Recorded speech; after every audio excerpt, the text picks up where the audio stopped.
resting phase. That is depending on the location, the extent, on the type of the neurologic lesion. Well, some words on urinary bladder symptoms during storage and voiding during these diseases. Well, the storage symptoms are very important. Nighttime frequency, daytime frequency, urgency. That means that you have to rush to the toilet, you cannot wait, you cannot defer it any longer, and sometimes urge incontinence. And on the voiding side, hesitancy, poor stream, straining, feeling of incomplete emptying. But if you would like to say now this is what is a normal nighttime frequency? Was it a normal daytime frequency? And this is shown in the next chart. These are the values in a middle-aged healthy person. Well, we assume as normal, avoiding a frequency up during the day up to 7 times, bladder emptying during night 0 1 time, incontinence 0, of course. The functional bladder capacity in this middle-aged healthy person is between 350 and 500 cc, and the micturition volume between 300 and 500 cc. So this, if you have a patient with a nighttime frequency more than 1, if a daytime frequency more than 8, then I think that he has urinary, then he has symptoms, as you will hear, maybe from the overactive bladder. The management of neurogenic dysfunction of the lower urinary tract, so-called neurogenic bladder, in spinal cord injuries and in disorders of the spinal cord, spina bifida, was in the past the core competence of neurology, and paraplegia was the human model for the research of spinal dysfunction. Louis, my earphones there. My earphones. Can you understand? Well, and however, in modern neuro-urology, in an aging society, that means a sharp increase in functional disorders. Can you? Is something wrong? Can you understand me? I just check in Amma's bag with her earphones. What is it? Well, modern neurology in an aging society means a sharp increase in functional disorders of the lower urinary tract, triggered by degenerative processes and diseases of the central and peripheral nervous system. We think about stroke, Parkinson's disease, dementias, multiple system atrophy, and diabetes. But still, the urological management of the spinal cord injured patient and of these children with congenital disorders are very important for us. Well, you have, or if you have heard the last lecture from Professor Panica, you will know that nervous control of continence and micturition is organized on a cerebral, spinal cord, and peripheral level, and they are all cross-linked. Just to repeat a little bit what we heard last time, I show you this little video that's from Professor Fowler some years ago. In the upper half, you see the spinal cord, the cervical spinal cord, and the brain. In the lower part, you see the sacral cord, the lumbar spine, and the sacrum. And here in yellow, it symbolizes the bladder. Once the bladder fills, afferent signals are conveyed to the sacral cord, and from up there they go up to the brainstem and PAG, the periaqueductal gray. If you have a certain amount of urine in the bladder, then the sensation of the urge to void comes up, which is assumed to be in the insula, which is a structure which is below the temporal lobe, and from there, then the stimuli go to the frontal brain, and you have to make the decision to void or not to void. Normally, it's under voluntary control. It is also under control of the limbic system, which says it is now timed to void, and it's now the right location to void.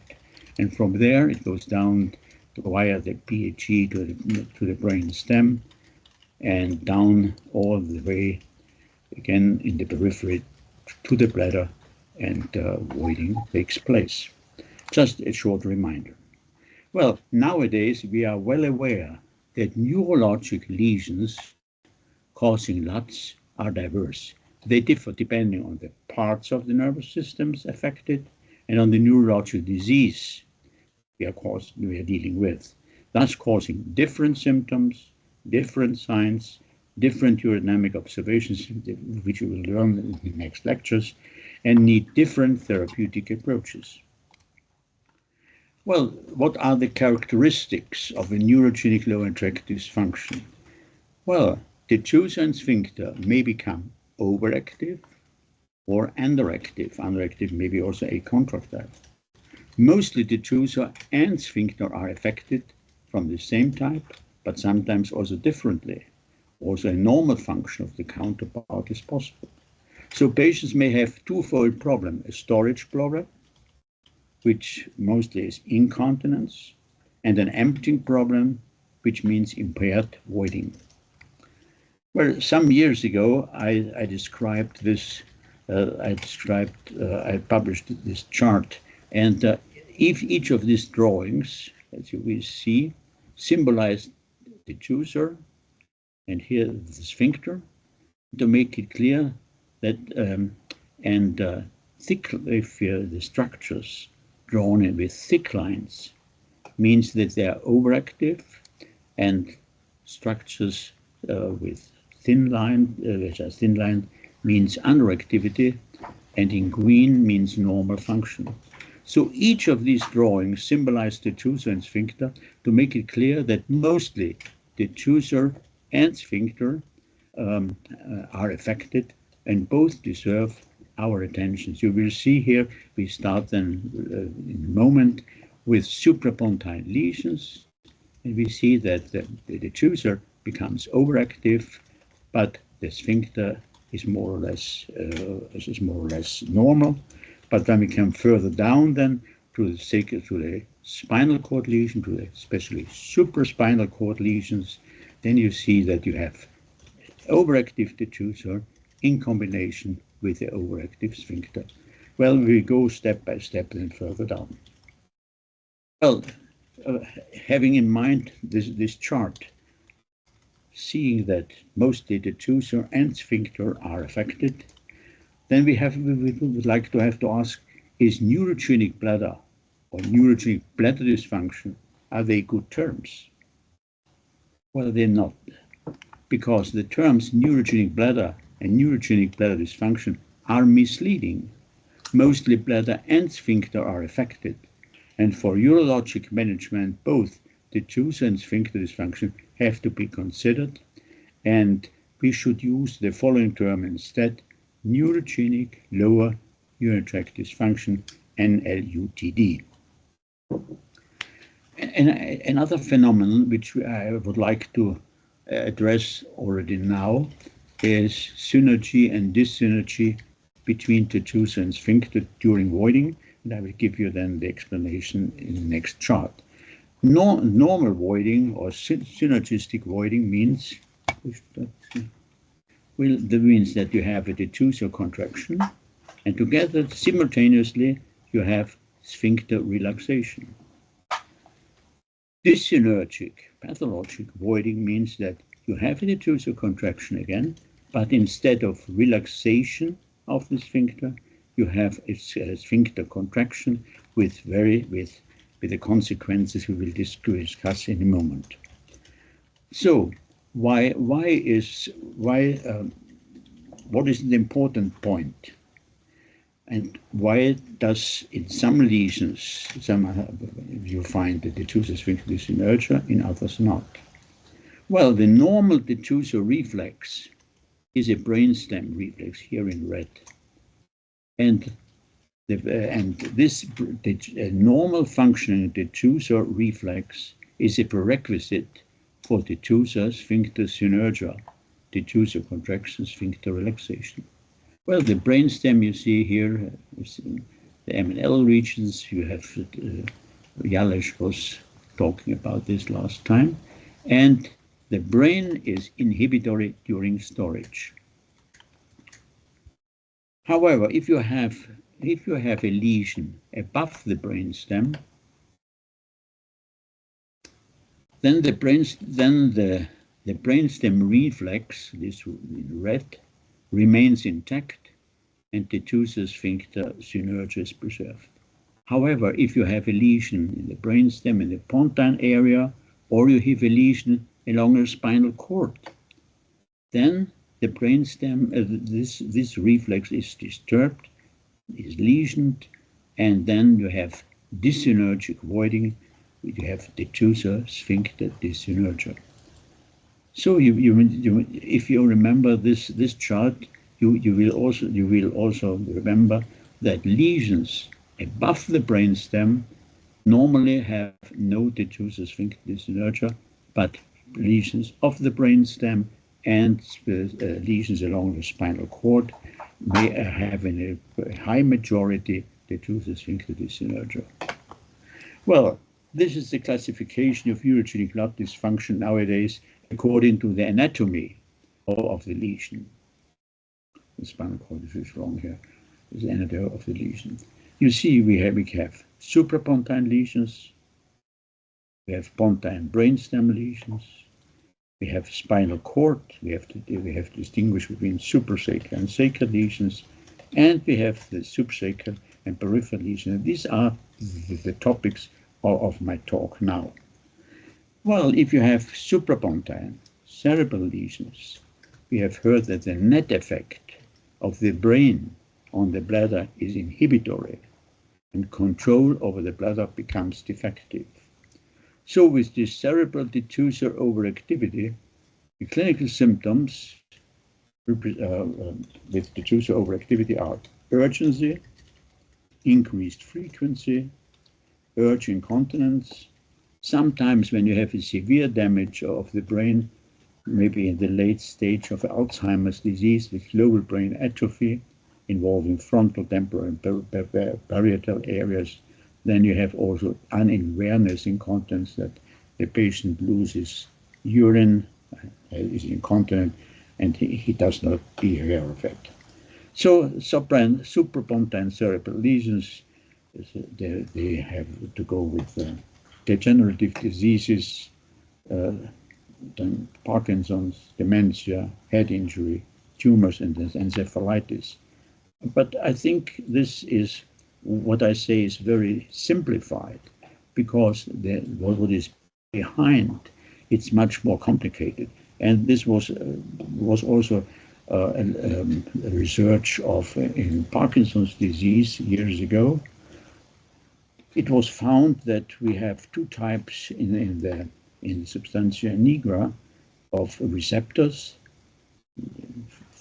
D1 receptors, they are inhibited on the detusor reflex, and D2 receptors facilitate the detusor reflex.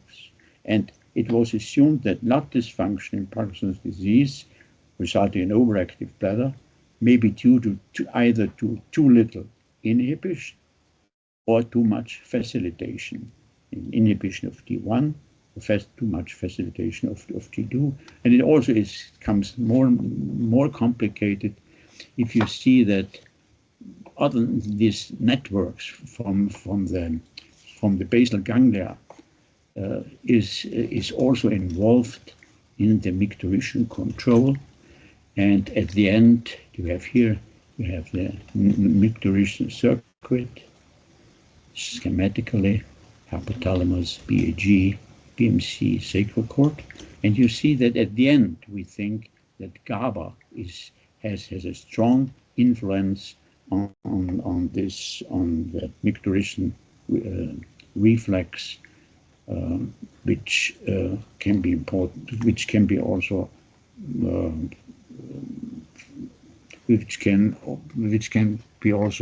important to find new therapies. Well, again, supraspinal cerebral lesions. It's characterized by coordinated voiding, above the brainstem, mostly normal intravesical pressure. This is important. I will come back to the pressures in a moment, because if the intravesical pressure remains normal, there is a low risk for lower and upper urinary tract damage. So in conclusion, with the suprapontine cerebral lesions, patients, avoiding is right, but timing and location is wrong. And here you see the scheme, overactive diffuser and almost normal sphincter. Let's go on, let's go further down. We come to the pontine, to the brainstem lesions. The brainstem is an important structure. It's vital for vital functions, but it's also important for, it's assumed to be for the coordination, to be important for the coordination between diffuser and sphincter. Diffuser overactivity, so we can find in these pontine lesions, they are really rare because only few patients can survive. But you can, these brainstem lesions, depending on the location and extent of the lesion, may either cause diffuser overactivity with or without diffuser sphincter dyssynergia, or can also result in diffuser underactivity. So different dysfunction patterns are possible, and as you will hear in one of the next lectures, for these lesions, to find the underlying pathophysiology, you need urodynamics. This is, well, you see these pontine lesions sometimes with multiple sclerosis, Parkinson's disease, tumors, and multisystem atrophy. Let's go further down and we come to the spinal cord. Well, we have to distinguish between spinal cord lesions, suprasacral and sacral. Let's start with the lesion suprasacral. And before I go to this in details to the suprasacral spinal cord lesions, a few words on the pathophysiology of lower urinary tract after spinal cord lesion. You may know that after the lesion, immediately there is the so-called final shock phase. That means that spinal reflex activity is abolished below the lesion if it is complete. So if you have the lesion here, all what's down here, there are no reflexes during the spinal shock phase. So, and we know that also the diffuser becomes acontractile and it demands adequate care for bladder emptying. However, recent research has shown that the infralesional spinal cord diffuser reflex, spinal cord reflex, may develop already during spinal shock. So not for the whole spinal shock, the diffuser is areflexic. And there is a nice study from Switzerland and published by Baywater entitled Diffuser Acontractility After Acute Spinal Cord Injury, Myth or Reality. And they studied a number of patients within the first days after spinal cord injury, and they were very surprised that the acontractility was only found in 37%, but 33% already had at that time unfavorable urodynamic parameters. In more than half diffuser overactivity was present. 1/3 showed a high pressure situation with risk for the upper urinary tract, and this may change. This is an important finding which may change our management of the diffuser during spinal shock phase. So we have to realize that there is some activity also during spinal shock, and that we could treat at that time already. Well, supraspinal cord lesions. Well, if you have here a spinal cord, you have this lesion here. If complete, no afferent signals from below lesion to the brain, and there are no efferent signals from the brain to the spinal cord below. So there is no brain control over the bladder, sphincter, and pelvic floor muscles. There are no afferent signals to the brain. There is no sensation, real sensation for the bladder of for the urge to void. Instead, however, what is developing in these patients during the rehab phase, they develop a spinal cord reflex voiding during the recovery period. You have still the sacral cord, the function, but it's not under the control of the brain. And what happens? This scheme shows you, well, the spinal cord, sacral area. You see the bladder, and you have here the lesion. So no signal from above, no signal from below. However, when the reflex activity comes back, when the bladder has a certain filling volume, it reaches a certain volumes, the afferent stimuli travel to the spinal cord. These are the afferent stimuli are conveyed in C fibers, and with a certain filling, a detusor contraction comes up. However, at the same time, these afferent stimuli also stimulate the nuclei of the pudendal nerve, and you have at the same time a detusor contraction. You also have a sphincter contraction. So we have detusor sphincter dysynergia. So we have a bladder spinal cord bladder reflex, but also a bladder spinal cord striated reflex. What does it mean? Well, we say that the detusor sphincter dysynergia is the crux for the neurologist. Why? Well, if you have this situation where we have the detusor sphincter dysynergia causes a functional infravesical obstruction, like a stricture, but it's functional. And the bladder tries to get rid of the urine.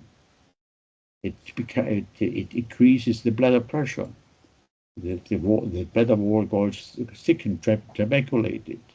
And when the intravesical pressure reaches a certain amount of millimeter of Hg, then it creates reflux, and it creates detusor hydronephrosis. So DSD induces a high pressure situation in the bladder and in the upper urinary tract. Therefore, Tony Mann said once, DSD kills kidneys if not managed properly. So this is an important point for the management in patients with suprasacral spinal cord lesions. A few words to the bladder, to the pressures. Well, you have to realize you have the kidney, you have the ureter, you have the bladder. The upper and urinary tract comprise one functional unit, and each of the parts you see here can create pressures according to their function. We have to realize that the musculature of the ureter can build up a pressure up to 30 centimeters of water. However, if the bladder pressure during storage phase is above 30 centimeters of water, then the urine cannot be transported into the bladder and hydronephrosis occurs. So in a high pressure situation, as in this patient, in one part of the system, here in the bladder, could influence adversely the pressure situation in the neighboring upstream segment, in this case in the ureters and in the renal pelvis. So we have here unusual high pressures, 40 centimeters of water, maybe 50 centimeters of water, which damage the function of these structures, and the kidneys cannot produce urine in an adequate way. So pressures are crucial for lower urinary tract function and morphology, and high pressure situations, as we find it very, very, very often with suprasacral spinal cord injuries, are mostly due to the detusor sphincter dysynergia. Well, this phenomenon of this spinal cord reflex voiding was already used for therapy. And years ago, patients were trained to trigger the reflex voiding, for instance, by suprapubic tapping. And it was a method to empty the bladder. But we realized then over the years that reflex voiding is unphysiologic and potentially dangerous. And frequently bladder emptying is unbalanced, that means there's residual urine, reflex incontinence persists, and the long-term complication rate is high. So nowadays, you will hear in the upcoming lectures, triggered reflex voiding is recommended rarely and only if urodynamics, when urodynamics show that the situation is safe and incontinence manageable. So triggered reflex voiding, I think it's a method for avoiding in the past. Nowadays, it's completely more or less completely replaced by intermittent catheterization. And another phenomenon I would like to discuss with you is autonomic dysreflexia, which also occurs in these patients with suprasacral spinal cord lesions, with a lesion at or above T6, and mostly going along with a systolic blood pressure rise more than 20 millimeters Hg. So how this autonomic dysreflexia develops in the patients when nociceptive stimuli to the organs below the lesion are applied. If you do urodynamics, the unphysiologic situation, you fill up the bladder maybe too quickly, or you have a rectum, you fill the rectum up, then these stimuli may cause autonomic dysreflexia in a way it is shown here. You see on this scheme, you see here the lesion, T6 or above. And if you have now this nociceptive stimuli, they cause vasoconstriction, and they cannot go up where they are normally regulated, but they have to stay below the lesion. Then they do a lot of vasoconstriction, and they have in the gut a lot of blood. And if it is to create vasoconstriction, then you have a lot of you have the volume of the blood is increasing in the upper part, and it may cause hypertension, and the mechanism, the organism reacts with bradycardia. So if you have a urodynamic investigation, you have always to measure the blood pressure. If the blood pressure goes up, and if you have the patient below the lesion, cold, pale skin due to vasoconstriction, perspiration, piloerection, warm skin flushing above the lesion, red face, and maybe the patient has headache, feeling of anxiety. And if you check the heart rate, then you have extreme bradycardia together with hypertension, and this hypertension may be very dangerous. It can even cause a stroke. So the first thing is, if you have such a reaction, you have to remove the nociceptive stimuli to empty the bladder, to empty the bowel. Well, at the end of this suprasacral spinal cord lesions, I would like to draw your attention to 3 syndromes or incomplete spinal cord lesions, and I just want to go into more details to one, which is a central spinal cord syndrome.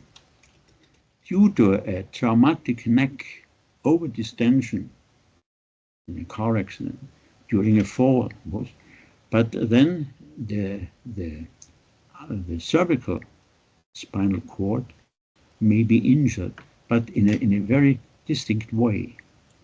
The lesion is mostly central, so we call it central spinal cord syndrome. And here are the nerve pathways to the upper extremities and also to the bladder. And outside, they are not so much lesioned, and this is the area where the pathways to the legs, to the lower extremities, go down. So the result of such a central spinal cord syndrome is a patient who is a good walker, but he has a paralysis of the upper extremities, and you may also have a neurogenic bladder. Mostly the prognosis is good, and with adequate management, the patient will recover. Well, we had now spinal cord suprasacral. Now we are going again further down. We come to spinal cord sacral lesions. So the sacral area is a very important area, as you heard last time from Professor Panecker. It's an important region for control of the lower urinary tract function. And with a complete sacral lesion, if this region is really destroyed due to an injury, there is no communication between the organs in the periphery and the central nervous system. The detussor and sphincter are decentralized. However, we have to say that they are not denervated, because you will see that the bladder wall has a rich nervous network. So if you say denervated, it's wrong. These detussor and sphincter with these sacral spinal cord lesions, when complete, are decentralized. What are the consequences with complete lesions? Well, you have in regards to the detussor. When the sacral cord is destroyed, the detussor becomes underactive or acontractile, and in combination, the sphincter is also not activated from the CNS, and it's also flaccid, as a flaccid paresis, detussor sphincter weakness, sphincter acontractility. And the clinical problems for these patients are twofold. They have a failure to store urine because they have a very weak sphincter, incompetent sphincter, so they have especially stress urine incontinence. They lose urine when coughing or an increase of intra-abdominal pressure. And second thing, they have a failure to empty because the detussor cannot contract anymore, and it leads, if not treated properly, to overdistension and overflow incontinence. So also with this lesion, if not treated properly, urinary tract renal damage is the consequence. But also, especially with these lesions down there, which are sometimes incomplete, you also have to look at the sphincter. So you should not concentrate only on the detussor, because this weak detussor could be combined with the overactive sphincter, but even with the normal sphincter. So don't to the term neurogenic bladder or neurogenic bladder dysfunction is not a good term, but we have to use lower urinary tract dysfunction, neurogenic lower urinary tract dysfunction instead. Well, and then the last part is suprasacral peripheral lesions. That is the cauda equina, and the nerves go to the periphery.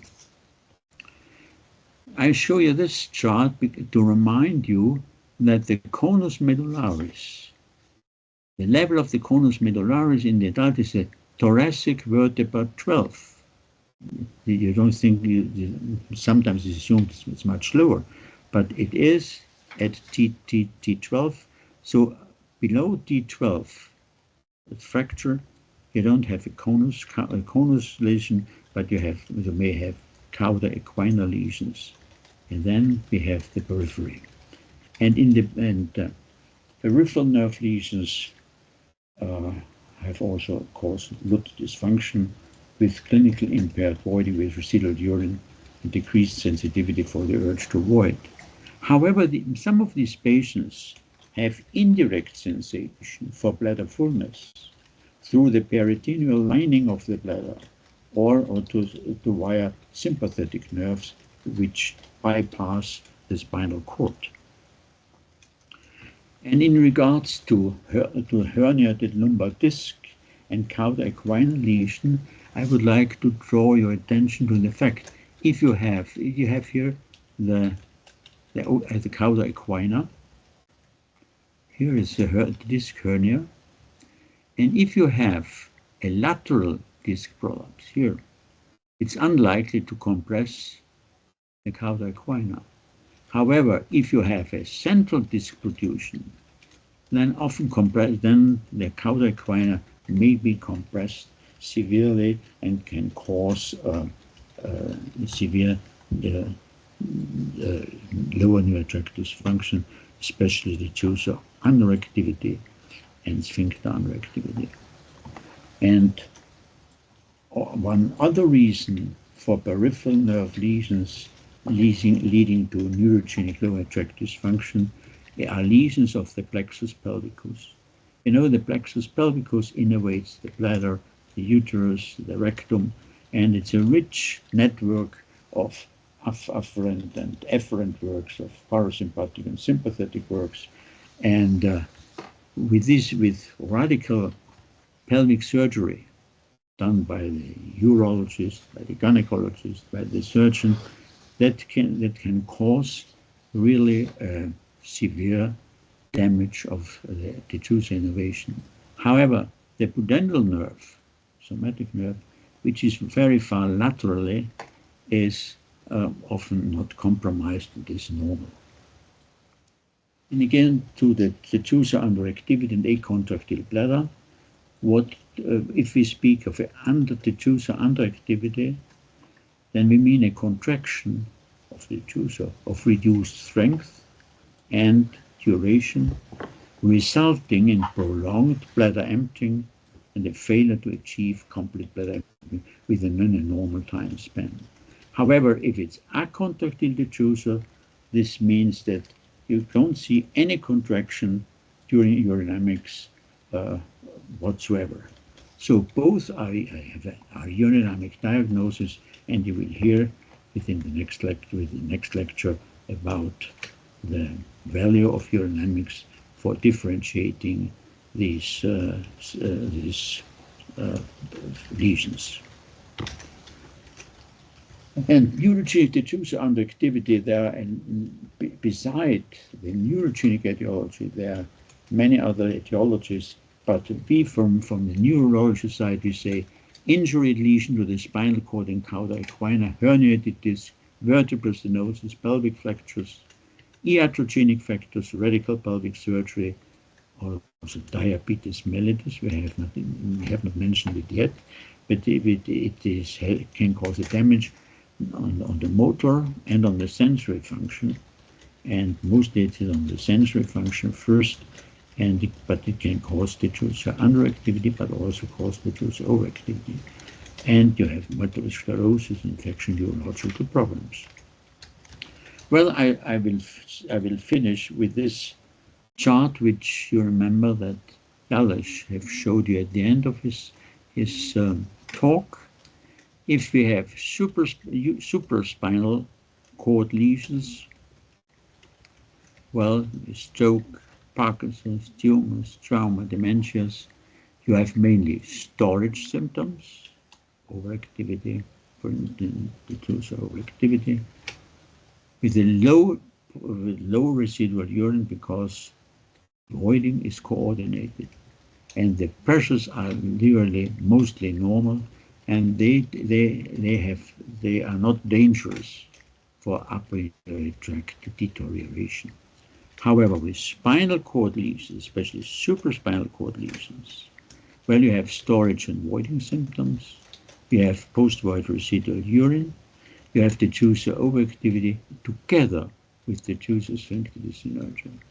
And if you go lower down to sacral and infrasacral lesions, disc prolapse, tumor, pelvic nerve surgery, injury, neuropathy, well, you have predominantly voidic symptoms, elevated post-voidal residual urine, but often you have an acontractile and detrusor and sphincter.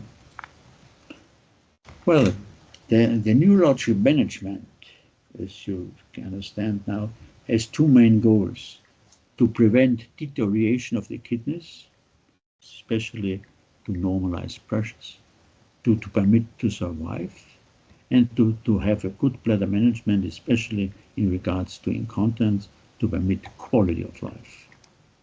At the end, I would like to draw your attention again to INUS, the International Urology Society. We are a non-profit organization based in Switzerland, founded in 2015, with the aims to raise awareness for neurology, to increase its visibility worldwide in order to provide the best possible care for neurological patients worldwide. And we welcome as members you, everyone, doctors, nurses, physiotherapists who are involved in the neurological care research or which are interested. So if you would like to learn more about neurology, just become a member, go online and register now. And as you are all young people, I can invite you, because if you are under the age of 36, your registration is for free. So I thank you for your attention, and the next lecture will be on neurogenic LUT dysfunction, history, investigation, and renal risks by my colleague Glenn Wernicke from the United States. Thank you very much for your attention. Thank you.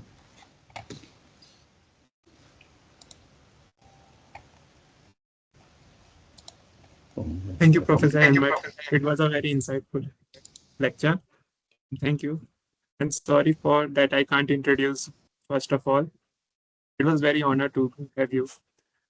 So sorry for technical errors. So now if anyone has a question with Professor Helmut, I invite you. Yes. Raise your hand. I will show you. Yeah. Okay. Is Ahalya. What is your question? Sir, good evening. Good evening. Sir, I have one doubt regarding this, like how we can choose between clean intermittent catheterization and indwelling catheter in patients with poor hand function, because if they have neurological problems, some patients will have hand problems. So which catheter we can select for them? Well, this question is beyond my topic, but you ask intermittent catheterization.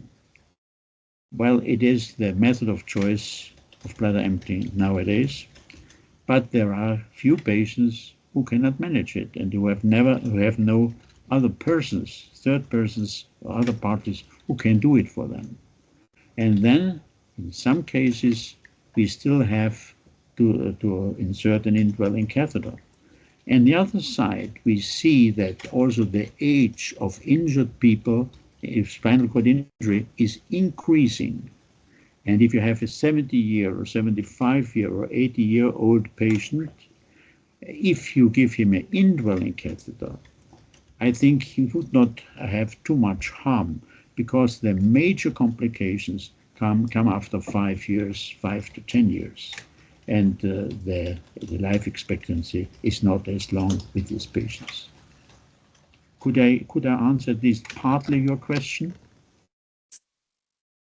Okay, sir. Thank you so much.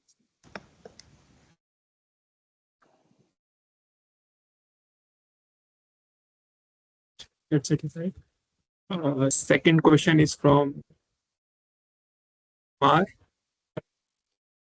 Shubham Kumar. Good afternoon, Professor. Hello, good evening. Sir, I have a doubt, like in one page there is written destruction and sphincter are decentralized but not denervated. Like what it means? Yes, das dezentralized und deinnerviert, but not deinnerviert. Yeah. Now, I mentioned this because a patient with a low lesion, with a sacral cord lesion, he has diffuser underactivity, acontractility. There is no communication between the organ and the central nervous system anymore. However, from the central structures, it's no support, no answer. So he is decentralized, but he is not denervated because the organ itself, sphincter, the diffuser, have a rich network of nerves, so they have their own, which may also gain importance. So these patients have a decentralized bladder on one side, but not a denervated bladder. The bladder has still the network functioning. Could I ask your question, or was it not clear enough? No, it's clear enough. It's clear enough? Okay.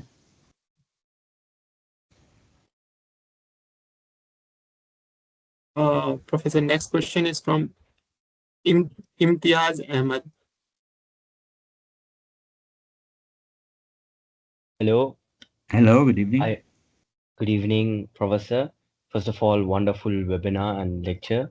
I learned a lot about this department. My question to you is with regards to research.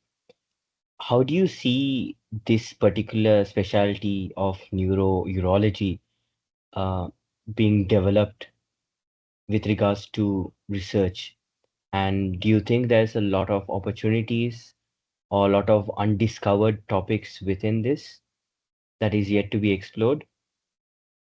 Well, thank you very much for your question. I think it's an important question. And indeed, it is right. We are a young subspecialty, and there is a lot to discover in the future. We are developing new therapies, new strategies, being on the electric modulation side, being on tissue engineering. So I think if a young colleague is interested in urology, is interested in research, you will surely find your field of interest. And we are looking for young researchers in neuro-urology, because in the moment, you are well aware that urologists are more interested in robot surgery than in the function of the lower urinary tract. But this may change also in a few years. So I think if you are interested in the research, neurology is an excellent field. Thank you very much, Professor. I would deeply consider this as a future. Thank you, Imtiaz. Professor, there is one more question in the chat by Abhay Gaur. How to localize neurological spine lesion based on anatomical spinal injury level? I didn't understand now the question. Could you kind of repeat it a little bit? Yeah. The question by Abhay Gaur is slowly. How to localize neurological spine lesion based on anatomical spinal injury level?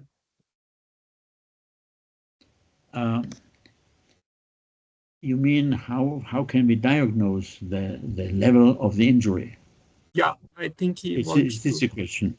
Yeah. Yeah, I think he wants to diagnose that, how he can localize. I think you will have a lecture next time by Glenn Wernipool, but I think reflex test, the clinical investigation is a very important thing to distinguish the different levels, because if you have to investigate sensation in the sacral dermatomes, you have to do reflex testing, bulbocavernosus reflex, yes or no, and you can see on the skin level in which height the lesion might be. and then you can see what, and then you can say the consequence of this lesion might be that or that. So I think clinical investigation, clinical testing, but nowadays with the MRI, it's the most elegant way, but not everybody can have an MRI around the world. So far, clinical testing is still an important thing to find out the level of the lesion and the consequences. There is one more question from Jürgen Tenner. I think he can. Jürgen Tenner. What's the question? Yeah, so his question is, any experience on tibial nerve stimulation and neurogenic bladder symptom due to disc herniation, for example? Well, that is also beyond the topic of today. You ask that electric neuromodulation, what can it help? In neurogenic bladder dysfunction, they have to distinguish between non-neurogenic and neurogenic. I think it also, electric neuromodulation, so far we thought that it is working in incomplete spinal cord lesions. We have no good studies, maybe studies, comparative studies, but from the clinical experience we know that it works. But the studies done have small numbers of patients, heterogeneous diseases, so we cannot give really guidelines, but we can give recommendations. And nowadays we also think that, and there are tests running, that during spinal shock phase after an injury, acute injury, if we intervene very early with electrical neuromodulation, and it was shown by a colleague in Germany 10 years ago with sacral neuromodulation, and is tested now again in Switzerland with tibial nerve stimulation, that maybe we can inhibit this upcoming diffuser overactivity during spinal shock, and maybe we can even inhibit on long term.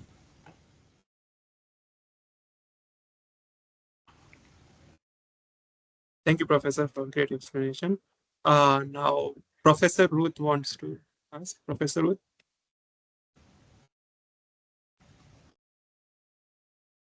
Thanks again for this great talk. And I agree, I think for young people, there's lots of possibilities to go into research. And we will have this topic on our last talk with Kadir, but only if we have you as an expert. What do you think, where should be the future of the Brindley stimulation? Well, this is a very interesting question. And you know that the Brindley stimulation nowadays is not done in Europe, very rarely done, because the company which produced the instrument got bankrupt. They don't produce it anymore.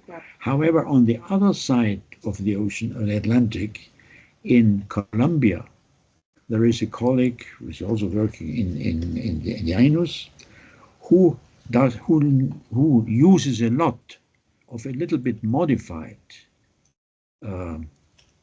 Brindley procedure.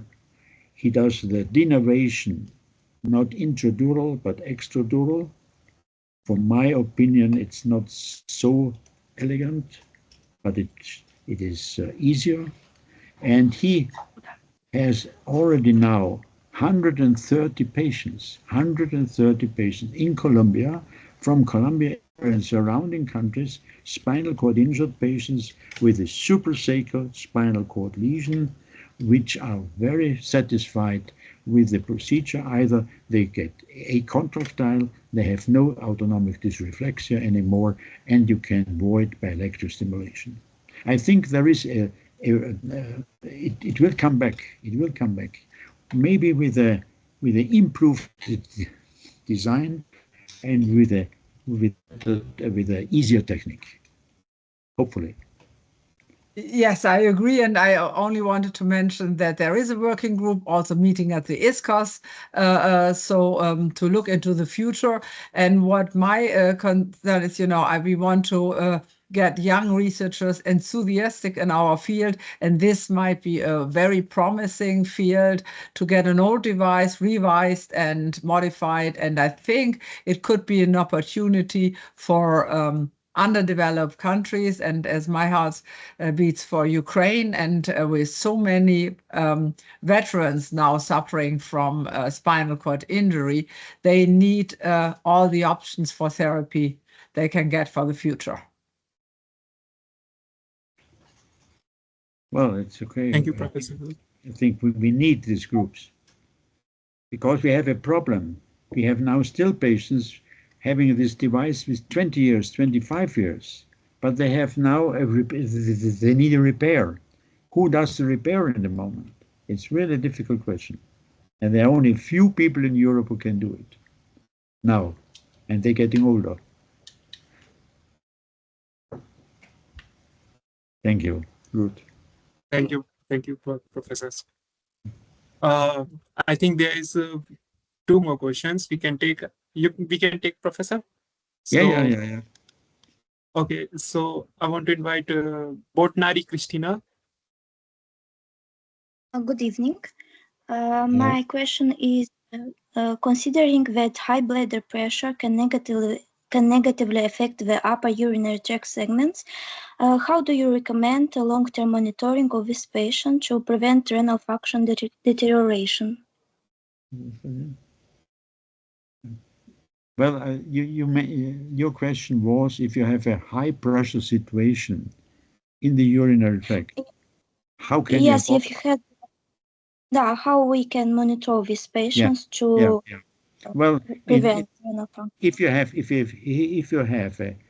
suprasacral spinal cord lesion with a high pressure situation due to diffuse sphincter dyssynergia, I think the first step is regular bladder emptying with intermittent catheterization, antimuscarinics, and if the antimuscarinics do not work, you have to use Botox injections into the detuser. To get Botox together with intermittent catheterization is an elegant method to normalize intravascular pressures. Was it clear? I mean, if this does not work, the next step is then you have to do a bladder augmentation procedure to get the pressures down. But this is major surgery. Botulinum toxin is much, much easier.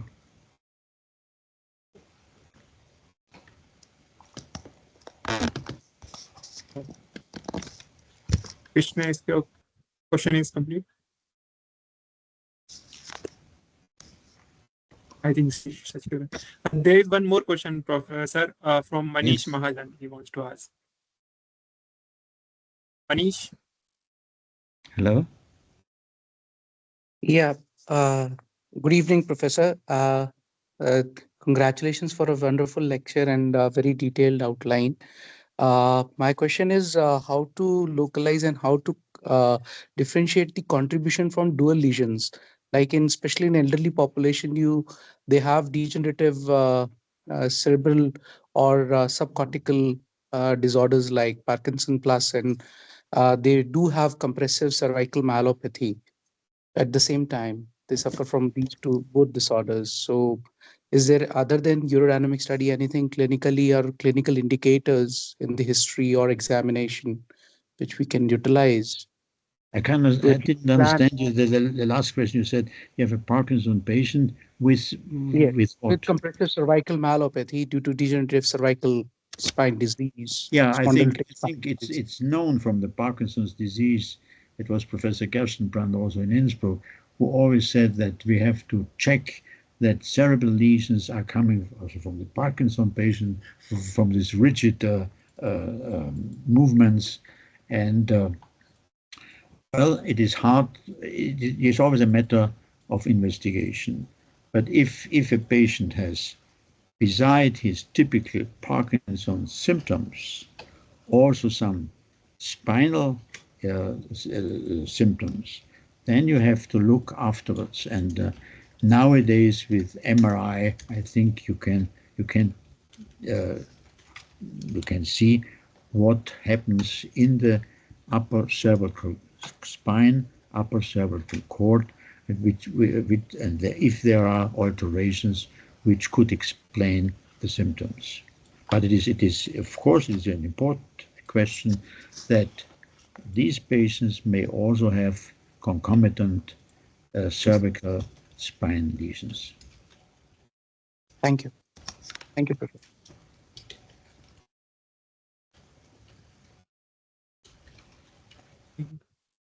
I think that's all, Professor. Anyone has more question? Professor?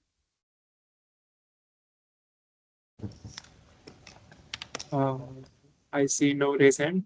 So that's all, Professor.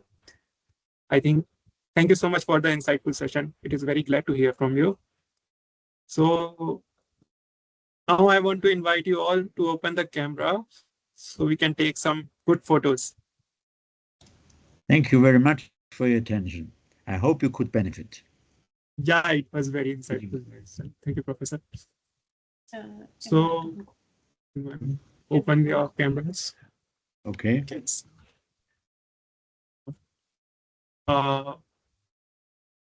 Yes, Jargon Turner.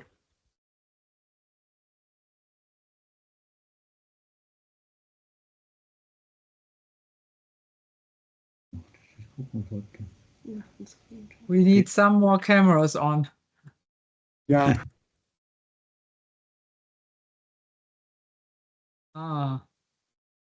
It's nice to see all these young faces. Now you want to come? Or not? Okay.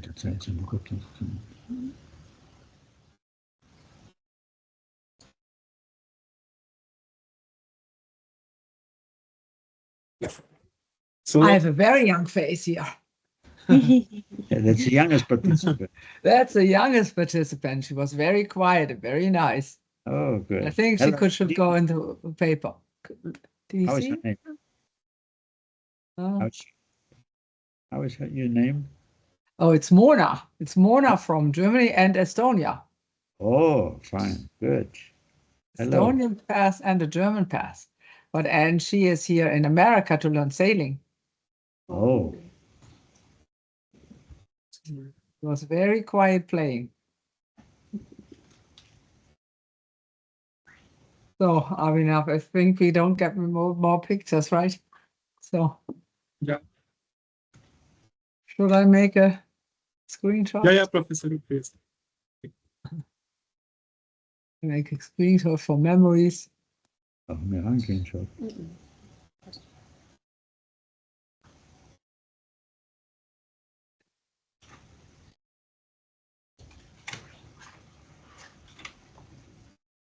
Say cheese.